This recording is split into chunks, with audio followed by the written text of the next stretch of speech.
மீன் நீந்திருந்தாடி மீன் நீந்திருந்தாடி அழகாக நீந்திருந்தாடி. நல்லா முரட்டு மீனாக ஒரு மீன் நம்மளுக்கு கிடச்சிருக்குங்க. இது அப்படியே நீங்கள் பொரிச்சு சாப்பிட போகிறோம். எப்படி இருக்குன்னு பாருங்க. இந்த மீனோட பேர் உங்களுக்கு தெரிஞ்சதுன்னா எனக்கு கமெண்ட்டில் சொல்லுங்கள் சரியா. இன்ஸ்டாகிராமில் குக்குடு சேனல் அப்படிங்கிற ஒரு பேஜில் இருந்து நம்மளுக்கு இந்த மசாலா ஒன்று வந்திருக்கு. இதை வச்சு தான் நம்ம மீனை பொரிச்சு சாப்பிட போகிறோங்க. ஓப்பன் பண்ணி எப்படி இருக்குன்னு பார்ப்போம். அந்த மீன் ஃப்ரை மசாலா பார்த்தீங்க அப்படின்னா இது தாங்க. மொத்தமாக எனக்கு ஒரு 5 பாக்கெட் அனுப்பி விட்ருக்காங்க. பக்கத்தில் ஒரு நண்பர் தூண்டி போட்டுக்கிட்டு இருந்தாப்புல அந்த உயிரோட அந்த பாறை மீனை தூக்கிட்டாரு.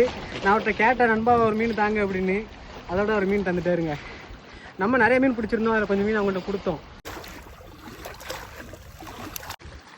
இந்த மசாலாவை நீங்கள் பர்ச்சேஸ் பண்ண ஆசைப்பட்டீங்கன்னா ஆன்லைனில் குக்குடு மசாலா அப்படின்னு சொல்லி சர்ச் பண்ணி புக் பண்ணிக்கோங்க.